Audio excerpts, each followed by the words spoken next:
Semuanya, selamat datang di channel YouTube saya. Kali ini saya ingin mengajak kalian untuk jalan-jalan di Palembang. Kalau selama ini saya sudah vakum selama pandemi ini selama kurang lebih 2 tahun. Kali ini saya pengen coba-coba untuk mengajak kalian lagi jalan-jalan. Kalau sebelumnya saya sudah jalan-jalannya ke luar Indonesia. Untuk saat ini sepertinya belum bisa. Mungkin nanti suatu saat jalan-jalan lagi ke luar Indonesia. Untuk saat ini jalan-jalannya di Indonesia saja, dan kali ini di Palembang ada banyak sekali tempat-tempat yang bisa dikunjungi, terutama untuk yang wisatawan yang datang ke Palembang. Ada 2 atau juga 3 tempat untuk hari ini. Selamat mengikuti. Sekarang saya akan mencoba untuk membuat video baru yang lebih baik dari sebelum-sebelumnya, baik dari sisi pengambilan gambar maupun editannya. Anggap saja latihan sebelum nanti dalam tahun ini atau dalam waktu dekat ini saya akan traveling lagi. Semua tempat yang saya sebutkan dalam pembukaan tadi berada di sekitar Palembang. Lokasinya tersebar dari ujung ke ujung. Butuh waktu seharian bagi saya untuk bisa mengunjungi tempat-tempat ini. Untuk yang kangen Palembang, kebetulan hari ini saya akan melewati dan melihat 4 jembatan yang menghubungkan Sungai Musi, menyeberangi, melewati jembatan Ampera dan Musi 6, serta melihat dari dekat jembatan Musi 2 dan Musi 4. Jembatan yang dibangun melewati Sungai Musi kalau tidak salah nanti akan berjumlah 9 buah. Saat ini sudah dibangun 4. Kalau dari penamaan, kenapa genap semua? Kabarnya jembatan Musi 3 dan 5 masih dalam proses, dan kebetulan yang selesai dibangun duluan adalah Musi 2, 4, dan 6.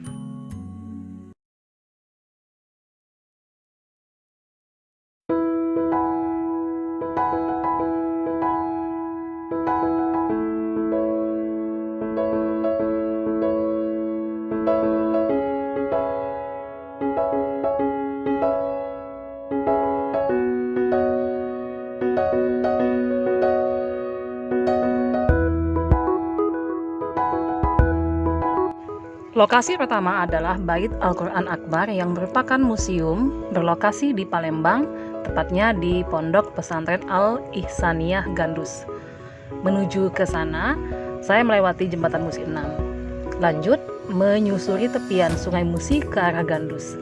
Jembatan Musi 2 juga terlihat walau tidak saya lewati. Jalan yang saya lalui agak kecil, jadi harus hati-hati karena kendaraan yang lewat ini tidak sedikit. Di Al-Quran Akbar terdapat 30 juz ayat suci Al-Quran yang dipahat secara khas Palembang dalam lembaran terbuat dari kayu. Lembar halamannya masing-masing berukuran 177 dikali 140 dikali 2,5 cm dan tebalnya keseluruhannya sampai mencapai 9 meter. Dulu saat saya datang sebelum pandemik, harga tiket masuknya hanya Rp5.000 saja. Tapi sekarang dengan pembangunan dan perbaikan yang sangat pesat, tempatnya sudah sangat bagus dan harga tiketnya naik menjadi Rp20.000 per orang. Setiap kali saya kesini, pasti akan selalu ramai pengunjung. Malah ada yang dari luar Palembang. Untuk masuk ke areanya harus menggunakan pakaian yang sopan. Jika ingin meminjam kerudung atau kain sarung juga tersedia di sana. Kalau mau beli oleh-oleh khas Palembang, ada banyak pilihan, termasuk kain songket. Cuma kalau soal harganya, saya kurang tahu apakah termasuk mahal atau tidak.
Museum Bala Putradewa. Saya menuju ke arah kilometer 5. Stasiun LRT terdekat adalah stasiun RSUD. Tapi kalau mau jalan kaki dari stasiun LRT lumayan jauh juga. Museum Bala Putradewa memiliki koleksi kerajinan tradisional dan artefak yang ditemukan di Provinsi Sumatera Selatan dari zaman prasejarah hingga zaman kolonial Belanda. Koleksi ini dipamerkan di beberapa ruang pameran. Di Museum Bala Putradewa ini juga terdapat rumah limas yang dijadikan sebagai gambar di uang pecahan Rp10.000 lama. Harga tiket masuknya hanya Rp2.000 saja. Di sini kalau hari Minggu kadang disewa untuk resepsi pernikahan dan kadang juga sering disewa oleh anak-anak sekolah yang mau mengadakan acara outdoor.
Untuk jajannya, saya memutuskan akan ke Es Bang Mamat yang terletak di dekat lapangan Hatta.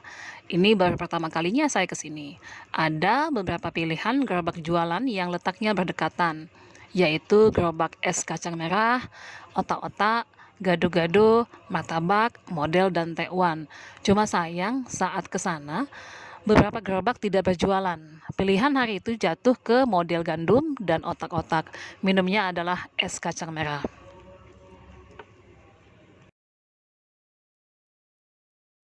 Lanjut menyeberang ke daerah Ulu. Kampung Al-Munawar adalah kampung yang dihuni oleh warga keturunan Arab di Palembang. Untuk ke sana, saya melewati jembatan Ampera. Kenapa tidak lewat jembatan Musi 4? Karena rasanya dari jembatan Musi 4 tidak boleh langsung belok ke kanan. Jadi khawatirnya nanti memutarnya akan lebih jauh.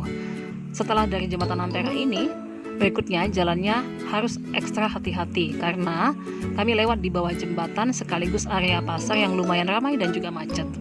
Di kampung Arab, masyarakatnya mendiami kampung ini sudah dalam waktu yang sangat lama. Dari semua rumah yang ada, beberapa di antaranya merupakan bangunan cagar budaya yang dirawat secara rutin. Di sana ada gang kecil yang bisa dilewati menembus sampai ke Sungai Musi. Jembatan Musi 4 terlihat dengan jelas dan kalau melihat dari arah Sungai Musi akan terlihat tulisan Al-Munawar yang bisa dibaca dengan cukup jelas.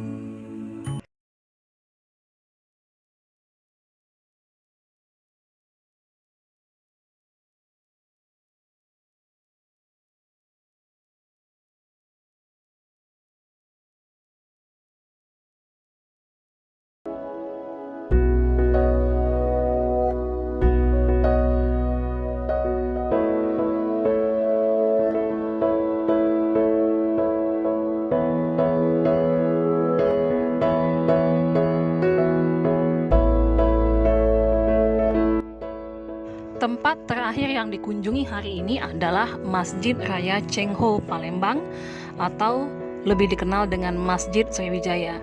Masjid ini adalah sebuah masjid bernuansa Muslim Tionghoa yang berlokasi di Kompleks Jakabaring. Masjid ini didirikan pengurus Persatuan Islam Tionghoa Indonesia serta tokoh masyarakat Tionghoa di sekitar Palembang.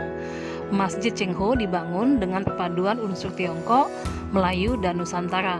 Warna merah mendominasi masjid ini. Lokasinya terletak di kompleks rumah penduduk dan kalau ingin masuk jalannya akan melewati gerbang yang dijaga dan harus membuka jendela mobil.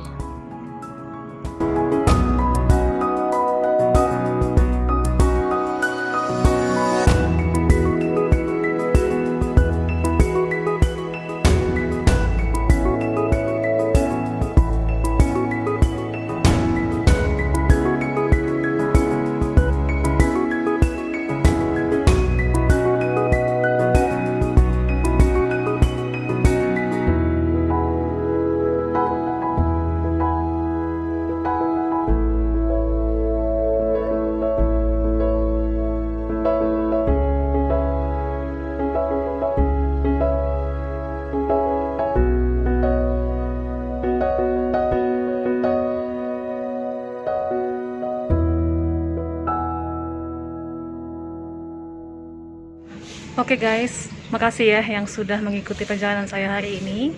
Jadi hari ini saya sudah ke beberapa tempat di Palembang, mulai dari Al-Quran Akbar, kemudian ke Museum Bala Putra Dewa, makan di Es Mamat, kemudian juga Kampung Arab, dan sekarang di Masjid Cengho. Semoga nanti saya bisa lanjut ke vlog travel yang berikutnya. Makasih, dadah.